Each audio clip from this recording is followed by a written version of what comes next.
Hello, everyone, and welcome to another episode of Code and the Coding Coders Who Code It. I'm your host, Drew Bragg, and joined with me today is the first ever repeat guest for the show, Andrew Mason.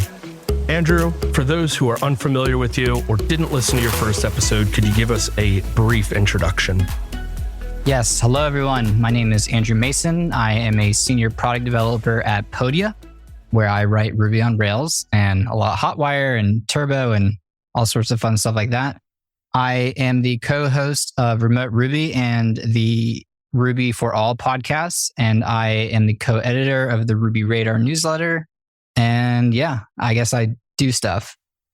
Can do a lot of stuff. All right. So you definitely know how this goes, having been on the show before. But if this is anyone else's first time listening to the show, the way this is going to work is I'm going to ask Andrew 3 questions. What are you working on? What blockers do you have? If you don't have a current blocker, what's a recent blocker you had and how did you solve it? And then what's something cool, new, or interesting you want to share? So because we can talk for hours, let's just dive right in. Andrew, what are you working on? Yeah, I'm working on 2 main things that are abstract enough I can discuss them completely. Number 1, this is the thing I am not supposed to be spending my time on, ish. Like, this is partially my responsibility in the terms of, like, at Podia, I am kind of in charge of DX as in developer experience. So anything that can improve the developer's life, that's my kind of side responsibility, which I love because I love building tools. That's when I find myself the most happiest.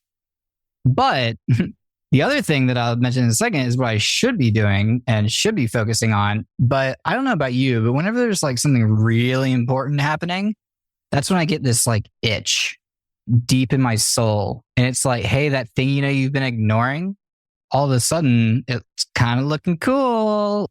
We already had the plans for it. And then you go right back down the rabbit hole.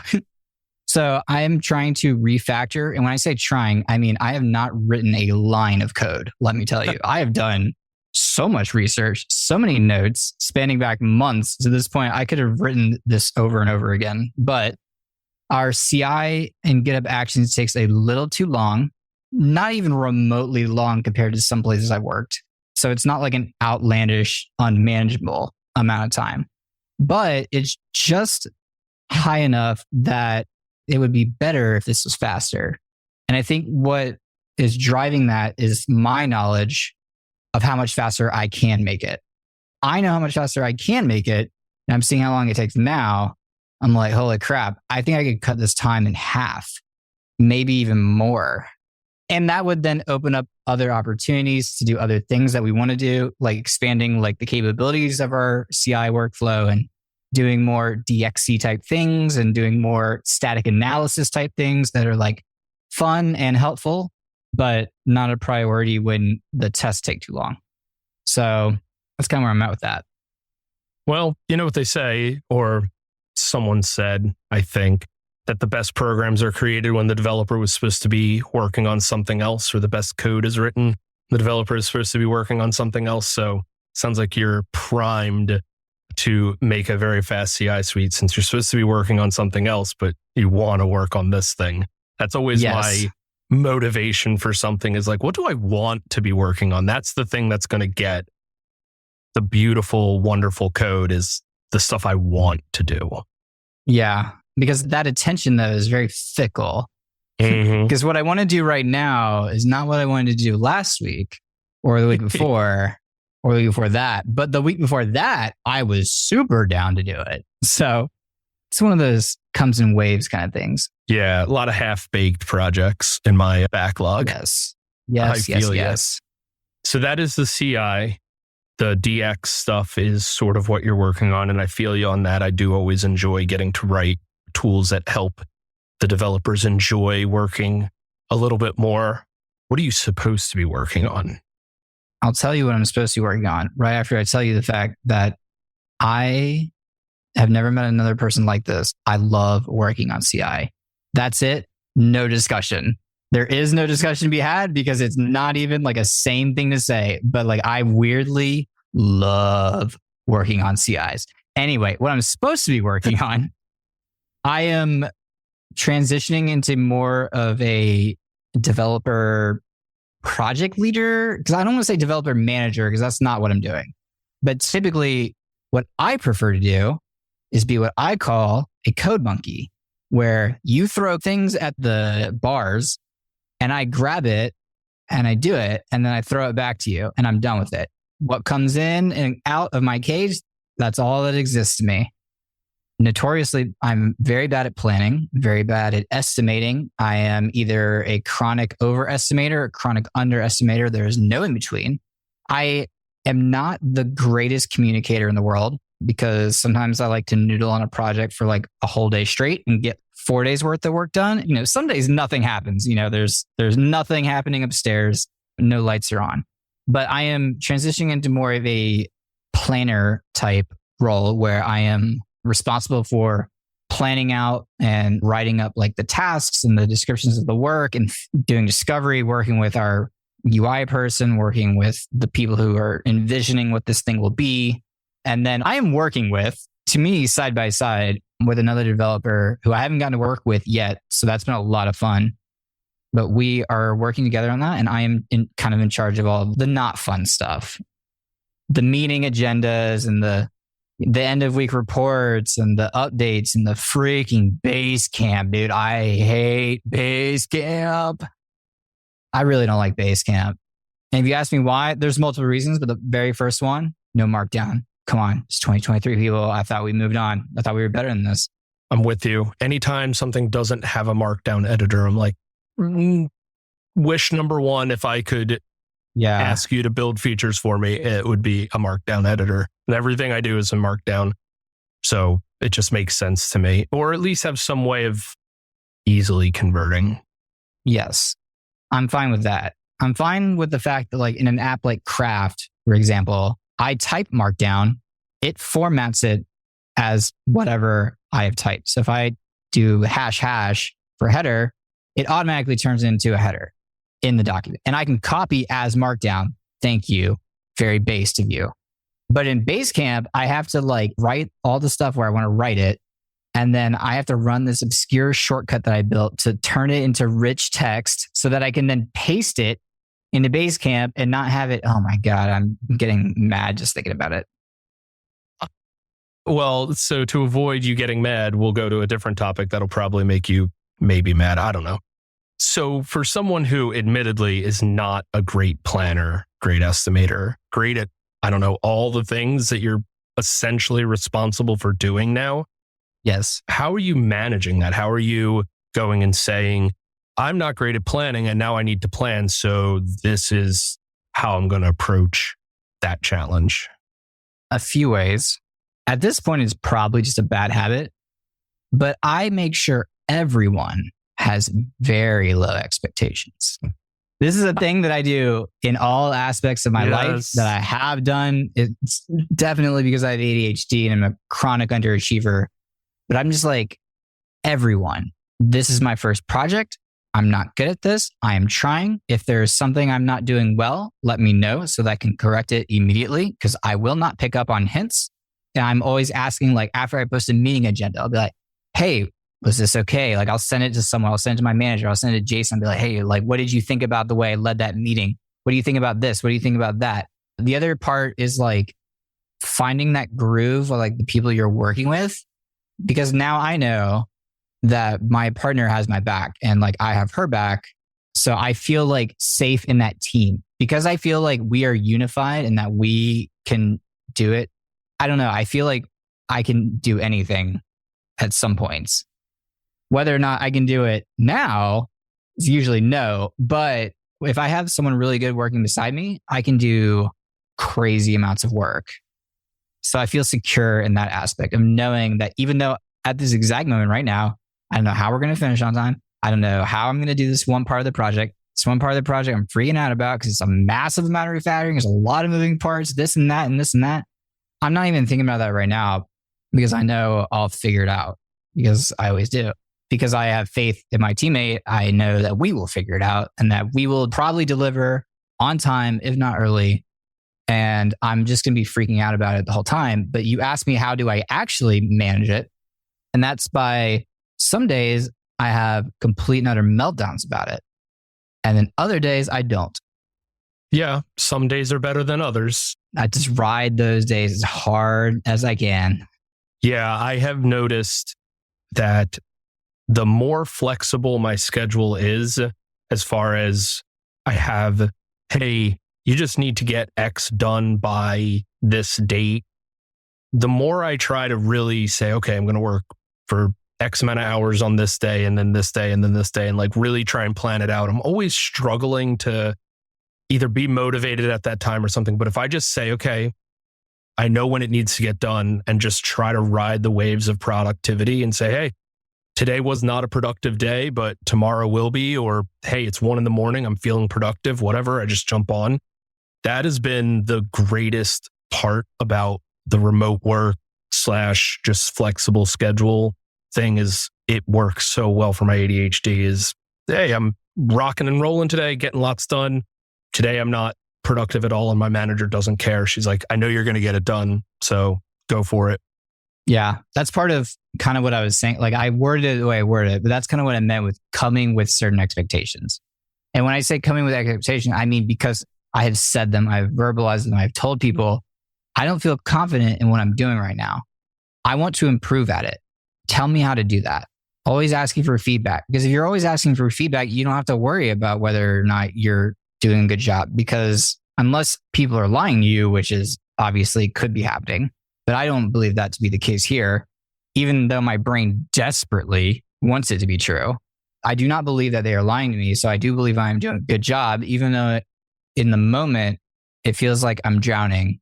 But as soon as I get back behind the code, I feel better again. So it's kind of one of those things where like, if I have to think, if I have to use this tool in my head, then things can go either great or poorly. But before I forget, there's a reason why ADHD people excel so well in the final moments, right? There's a scientific reason. That dopamine kick of the pressure of a looming deadline gives you that adrenaline rush and that dopamine kick, and that we're always seeking the dopamine, right? You are so close. But wrong neurotransmitter. Okay. It's cortisol. So ADHD people have dysregulation of cortisol of your neurotransmitters in general. Ours are not where they're supposed to be, generally low. When you get really stressed, your cortisol levels get really high. And then all of a sudden, that translates to us as focus. And so all of a sudden, like we are stressing ourselves out so much that our body has produced so much of this stress hormone that literally has no benefit in our modern age, but it has produced so much of this stress hormone that our brain is actually starting to work correctly. It's really not good for you. No, it's not. Cortisol is the stress hormone. That's the thing that, yes. High levels of cortisol are attributed to under and overweight people because you have different reactions to it. Some people overeat and retain a lot of weight because of it. And some people are just like never hungry and just skinny twigs because of it. I know that cortisol is also what kind of regulates our circadian rhythm. Yep. Cortisol is high in the morning. It's kind of what wakes us up and get us out of bed.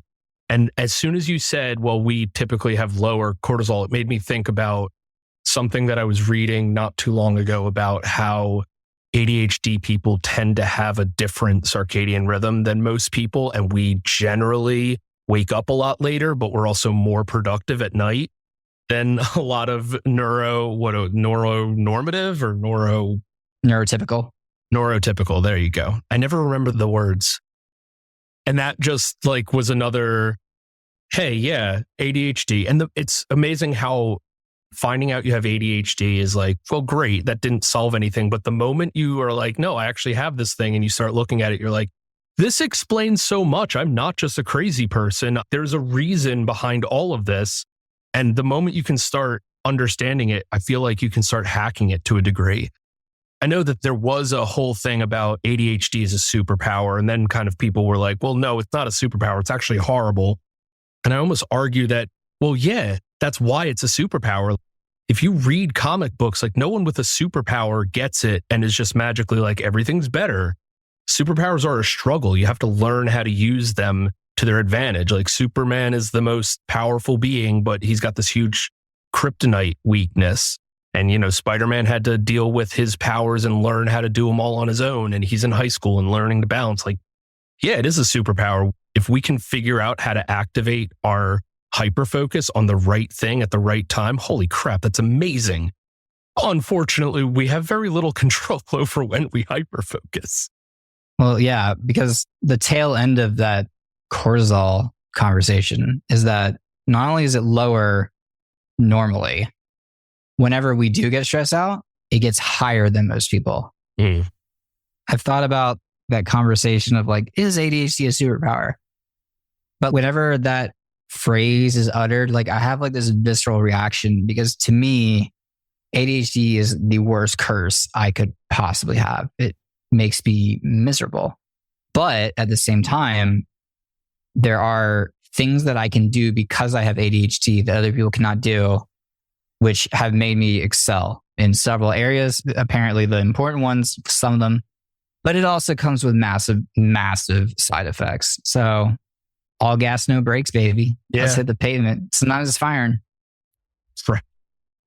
It actually, it's sort of what you're saying about that trust in your team and that, I guess, faith that like your teammate has your back. Like that's an important teammate skill and team component for any team. But I think that it goes back to something we talked a little bit about in the first episode where like people have to know that we have ADHD in order to work with us because they have to understand why I'm up at 2 a.m. getting everything under the sun done.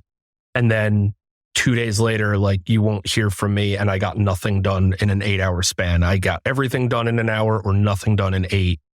You have to know and understand that about me in order to work with me effectively. And I think we talked about it in our first episode together, but it's so important to a good working relationship that everyone's on the same page. Yep. I've been beating on that drum for a while.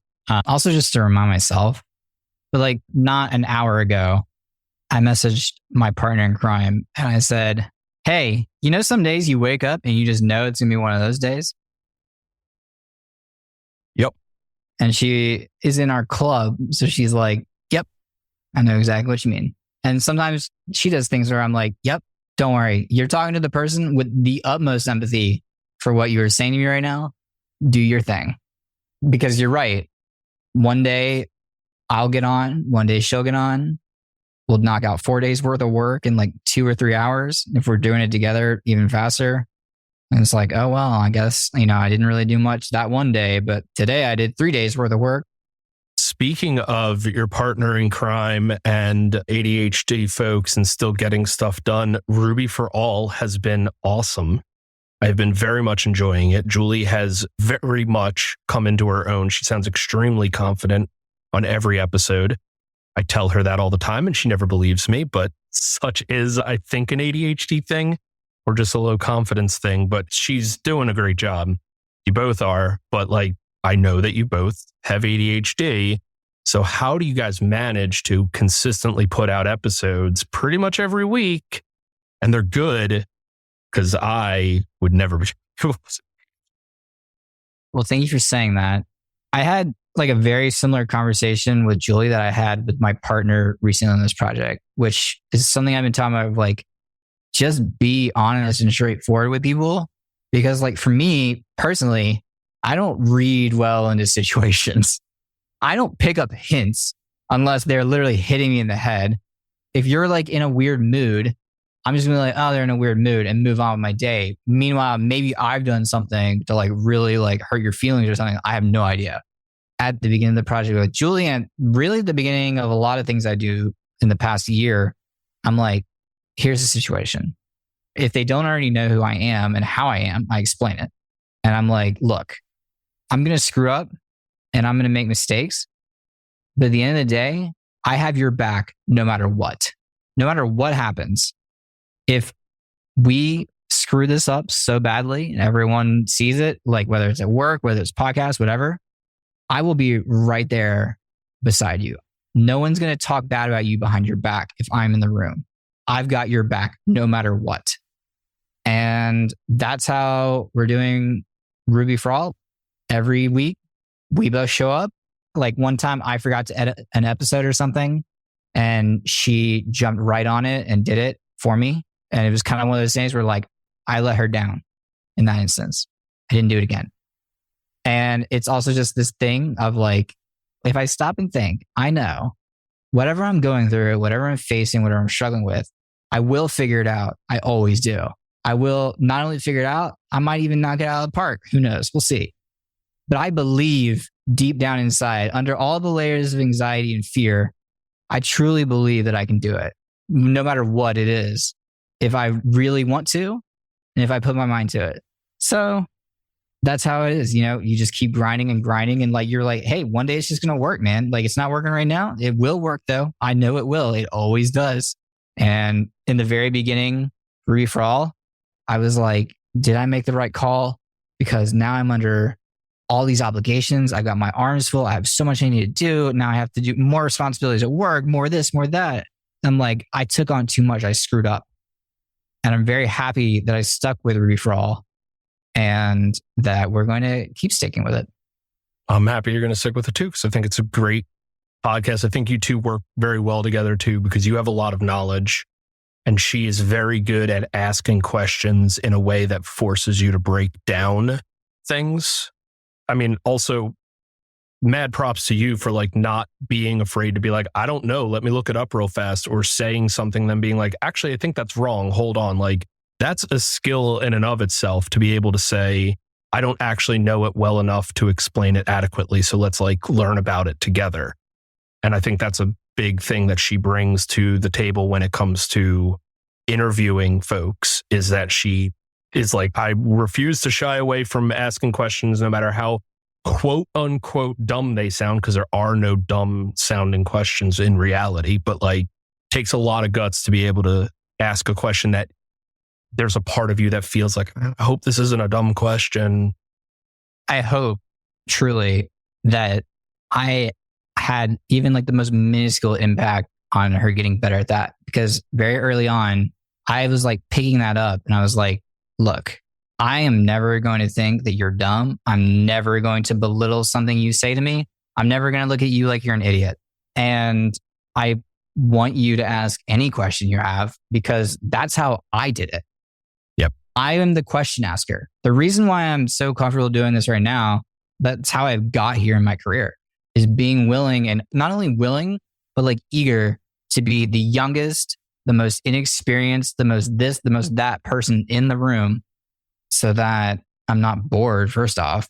But second off, it worked out really, really good for me, because I'm not afraid to be like, yeah, I have no idea what's going on here. I'm not afraid to be like, I might be an idiot right now. I'm not getting it.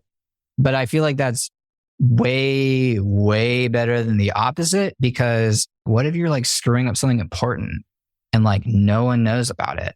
And it's only going to get compounding and getting worse for everyone. I don't know, straight up front, just I'm like, look, I am what I am. I am who I am. I'm never going to change.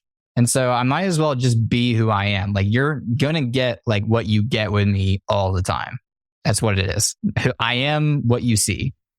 So on to blockers, because you gave a lot of good things that you're working on. And I feel like we dipped our toes in the blockers water. But if you had to zero in on one or two, what are the things that are blocking you right now? Paul, get your bleep finger ready. There's only one mother on this earth that is blocking me from doing anything. And that is that mother in the mirror, dude. I am my own worst enemy. And not only that, I am self-destructive. I don't know, man. It's like every day I wake up and I'm like, why did I do that thing? I knew that wasn't going to help me.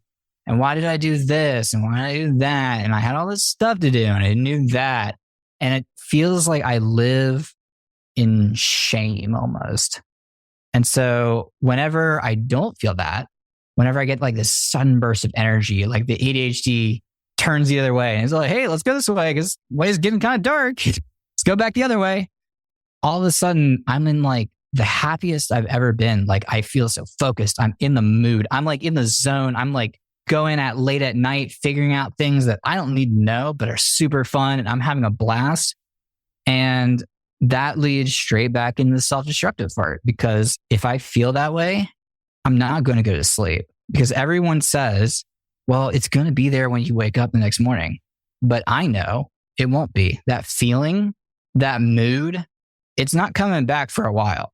And so I'm like, I have to hold on to it as long as I can, because that's how I derive happiness. Those moments, those times, those feelings, that's when I feel the most me. And I'm like, if I let that go, like, well, it's just sad. So I'm like, I need to hold on to it as long as I can, which leads to more bad decisions, more cycle, more looping.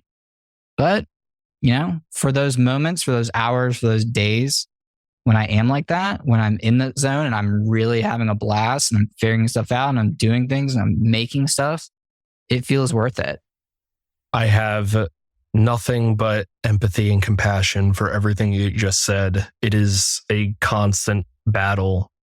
That whole concept of self-care, it's like, yeah, that's great, but the people who are talking about self-care don't have to deal with the fact that they only get a certain amount of times of the day or of the week where they're productive as everyone else. And I have to try and balance it because I'm expected to show up every day, and because there are people who wait to pair with me, or there's household chores and my girlfriend's coming home after work and she's like, why didn't you empty the dishwasher today? I'm like, because I cleaned the whole basement, I guess. I did something. She's starting to figure out like, oh, I just have to celebrate whatever thing he won on. It was not the thing I wanted him to work on, but he got something done. And like, that's a huge help, is like being able to celebrate a win, even if it wasn't the win you were supposed to have.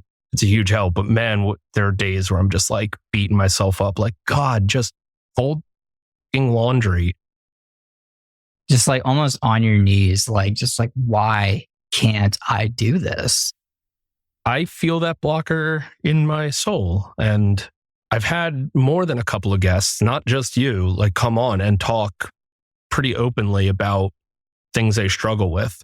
And I think that the number one takeaway for anyone listening going, I struggle too, is like being open and honest with your team and yourself and anyone in your close network, and finding something resembling a support structure. Even if it's like, sometimes my support structure is sending you a meme at like 11 p.m. because I saw something funny and I'm like, I just needed to share it with someone who will get it. And it just makes me feel better, even if like you don't respond for 4 days, because if you message me, I'm probably not responding for 4 days. But I was literally going to say, and then I see it 4 days later. I'm like, holy shit, that is really funny. And I like send you another one back. And then like, another week goes by and then you send me one. And I'm like, maybe I'll even look at it right then. I'm like, oh, that's funny. And I'll be like, anyway. And then I'm like, 5 days later, like, wait, it's been a while since Drew sent me a meme. What's going on here? Yeah, I feel like the negative thing that has come out of the desire for people to not feel like I'm ignoring them has been the emoji reactions to things, where I will emoji react to something just so that I saw it. I know I'm not responding to it right away because that is just not the way I work. And I don't want anyone thinking, and you're probably the only person who doesn't get emoji reactions, because I'm like, he will not think for a second I'm ignoring him. He will just know that I'm off in ADHD land. But like everyone else gets emoji reactions, and I'm like I like them because it is an easy way of acknowledging that I saw something, and it lets people know that I'm still there. But at the same time, they feel like this low effort response. And I'm like, you don't deserve this low effort response. I'm so sorry. But I don't know. I haven't found any other better way. It sounds like the problem is you. It sounds like your emoji game is not really where it's supposed to be. Because like there's a lot of thought that goes into my emojis. Like I got to think. Sometimes I even go into the emoji encyclopedia, which is a real thing, emojipedia.com, I think. And I'm like, what mood am I feeling? Let me try to translate it as close as I can to an emoji. Well, that's not working. Let me try this AI-powered emoji picker. This one's a little better. I'm like, we're sending a meme. It's a GIF. We're sending a GIF. You know what? Never mind. We're sending a poem. I'm going to write a haiku. Let's go. All right. We have to at least acknowledge that you hit the nail on the head. The problem is me. The problem's me too. like when you said emoji reaction, my first thought was in text messages. I'm okay about Slack. It's like texting that's pretty bad. You think I'd take a long time to respond to you? How do you think my mom feels, dude? But here's the thing. I come from a place of trauma, dude. If I send an emoji reaction to my mom to be like, hey, I saw this, but I'm doing stuff, so I'm not going to respond right now because I'm an adult and I have a life. She might call me. Or she might say, hey, I see that you're there. Why aren't you responding to me? Which is like actually what puts me into fight or flight mode where like, oh my God, either I'm going to snap right now. This is it. Just right there. Or I've got to get away from this person for like, oh my God. It's like when I don't want to talk, I don't want to talk. If I do want to talk, then you're also not in luck because I won't shut up. But yeah, I feel you on the responses thing. That is a pro tip for all the neurotypical people that might listen to this podcast. If you have a neurodivergent friend who responds with emojis to texts, do not call them unless you are trying to give them a panic attack. All right, we are coming up on time, so I don't want to forget to do the last thing. Something new, cool, exciting that you want to share. Hey man, you know me, I'm never short of new stuff. Where do I even want to start?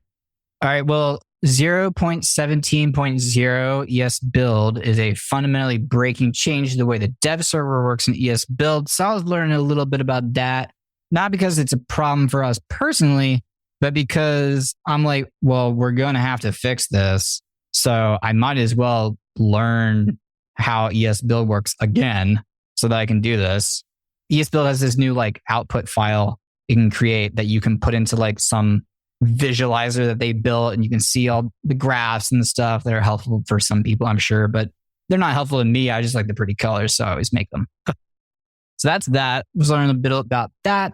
Learn a little bit more about web mentions, which are an interesting web standard that most people have never heard of. And whenever I bring it up to Jason, he shakes his head and rolls his eyes. But yeah, they're pretty cool.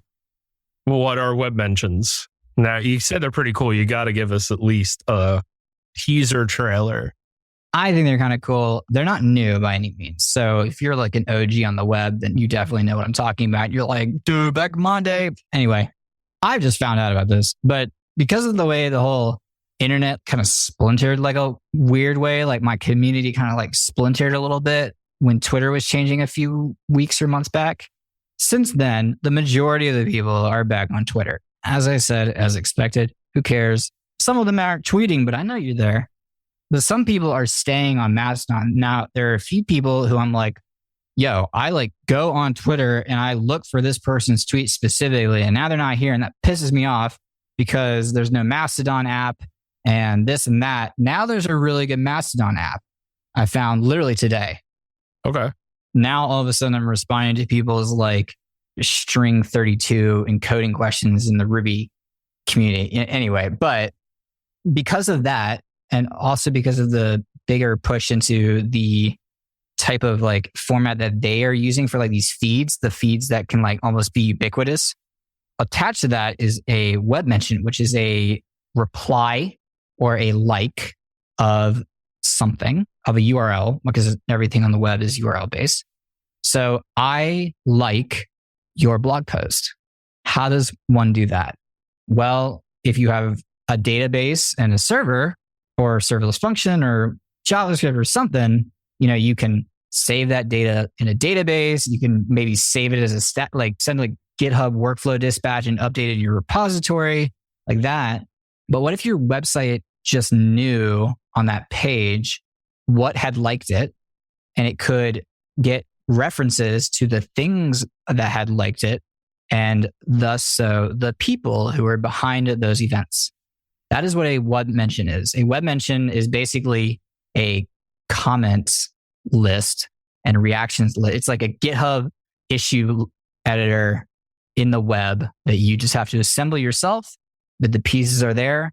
And there are ways to basically say, okay, whenever I write a new blog post, I publish it to Twitter, and then I publish it to Mastodon, and then I publish it here. Now, all of those locations have a link to my resource. And now any liking of that link on those websites, any likes on the tweet where I tweet the link, any likes on the whatever it's called in Mastodon when I do that thing, any replies to it on either of those platforms are replies, comments, and likes of my page, my resource, my URL. And I can get access to them and display them as such. That is actually really interesting. How does it store that?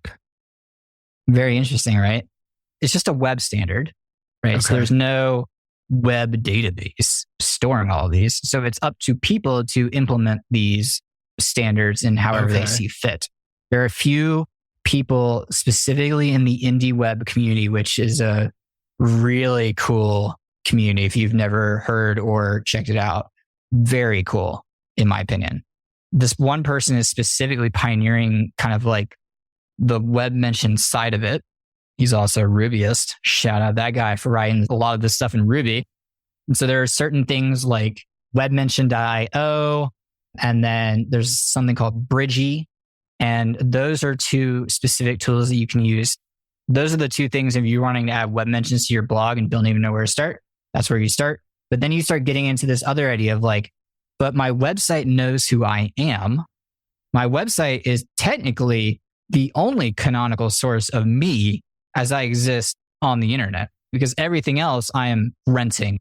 What if I could use my website to verify my identity, to be a login, so that I don't have to have a specific login for your website, because I can have any of these logins that are all listed in like the head or the meta or specified as such on my website, so that you know that these specific links that are in my meta tags or in my site somewhere, those are me. And so if I'm trying to sign in to your site with a third-party provider like Twitter or Mastodon, you know it's me, because the canonical source, the only thing on the internet that truly says who I am, is right there. And it's saying that this thing that I'm trying to sign in with is me. So I am me.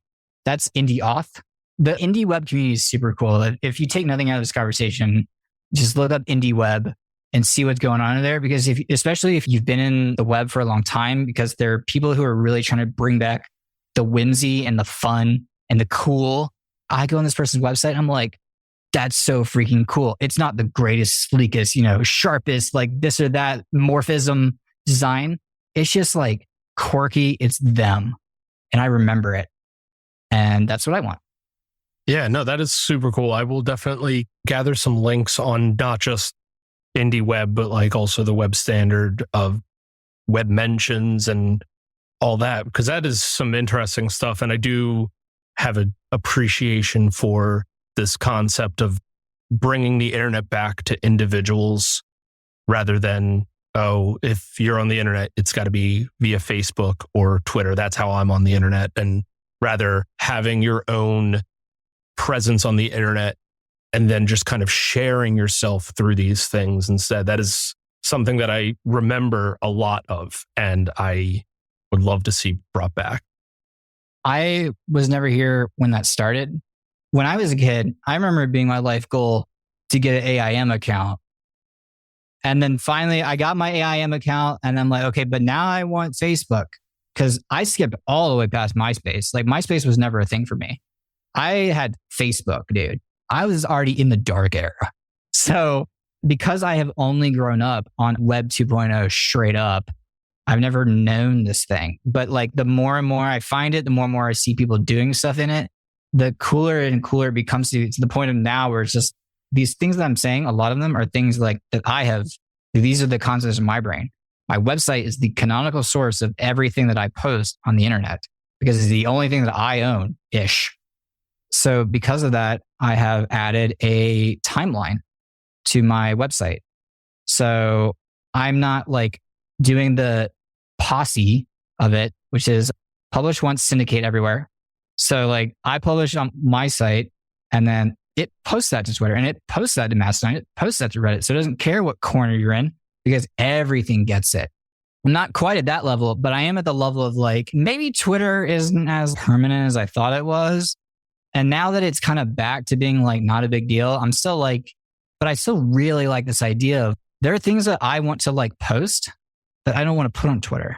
So literally, I think the description of this page is records of my daily thoughts and experiences that would otherwise be lost in the void of time or Twitter. I don't have Instagram anymore. I used to be really big into Instagram, and apparently I screwed up not keeping it because apparently that's how people my age communicate.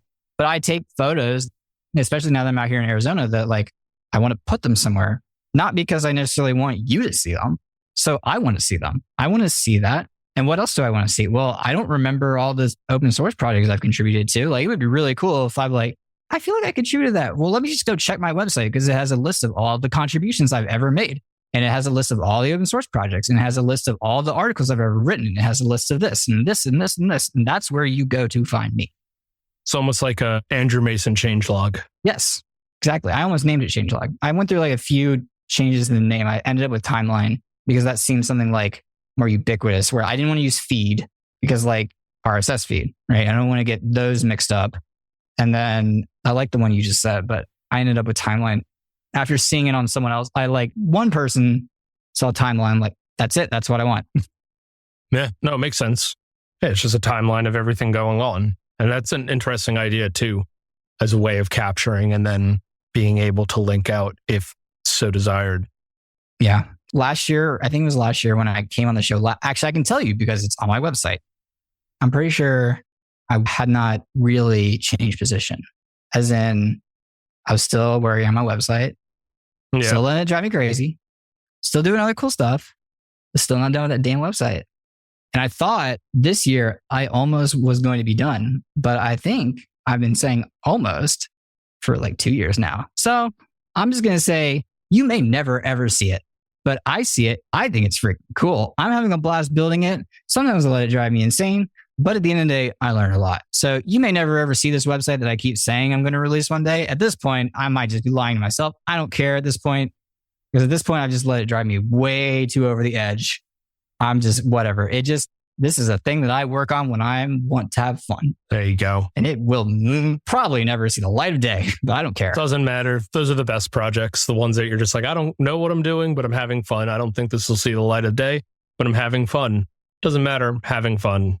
Exactly. But if I do end up ever releasing it, I have like 2 or 3 years of blog posts that are just sitting in a queue. Jeez. That's the only reason I keep saying like, I need to finish this damn website, because I'm not going to post them on the current one. I'm just not going to do it. Don't ask me why. There is no reason why. You literally will need a doctorate to figure out why, because I don't know. But I have a lot of content that I want to share, all of it. I want to share everything, but I want to share it on my terms. And that's how it should be. Exactly. Awesome. Well, much like the last episode, I will give you an opportunity to wrap up by sharing all the numerous ways folks can find you on the internet. I know you listed a couple of them in the intro as far as the podcasts and the newsletter, but you just want to give a rundown, and I will include it all in the show notes. Yep. Well, if I do ever publish this website, all of these links would be on there, but not that you'll ever see it, but just know that I put them there. So they're there. You go. You can find me on the internet on my website at andrewm.codes. My moniker on all social media sites that I want you to find me on is at andrewmcodes, which I also have a list of everything of that on my website. But like I said, you're never going to see it, so why do I keep telling you? And then you can come catch Remote Ruby, which is a podcast by Chris Oliver, Jason Charnes, and myself. We get to interview really cool people like DHH and Derek Sivers, and the people who work on Hanami, and the people who work on Elixir, the people who work on Rails and Ruby committers, and super cool people. And you can also find me on Ruby for All, which is a podcast I host with Julie J. And we are mainly focused on early career devs. But I've also found that we have another smaller niche of senior experienced devs who are like kind of in the managerial track, if not already in the managerial area, where they have juniors that either are on their team, potentially coming on their team. Maybe they're looking to level up into leadership. Apparently, that's the other big niche we have, because I hear from both sides. I hear from the juniors, and I hear from like the developer managers who are like, yeah, I mean, it's good to see like what's going on, like get an insight into like what juniors are struggling with, the ways I can improve as a manager. So that's what we're trying to do over there, basically. And Ruby Radar, which is a newsletter I do with Colin Gilbert every Sunday. It's like a morning newspaper. We drop it on your email doorstep and then we hitch off until next week. And it's got all of the things that we think you should know that happened the week prior across different types of mediums. And so, yeah, basically I just kind of create Ruby content and then I kind of build projects that I don't ever ship and play Call of Duty. That's it. That's me. There you go. That's Andrew Mason in a nutshell, everyone. Well, Andrew, as always, it was a blast having you on. I enjoy our chats immensely, especially when they go down the wacky ADHD roads. Oh, yeah. Thanks for coming on. I am thrilled that we've gone full circle. You were my first episode, and it's been basically a year since you were on. And like clockwork, we had you back on. So hopefully it won't be a year before we have you back on, but you definitely have started the trend of repeat guests for Code and the Code Encoders who code it. For all the listeners, thank you so much for listening. I appreciate all of you. Love you all. See you guys in 2 weeks. And I love you too. More. Fight me.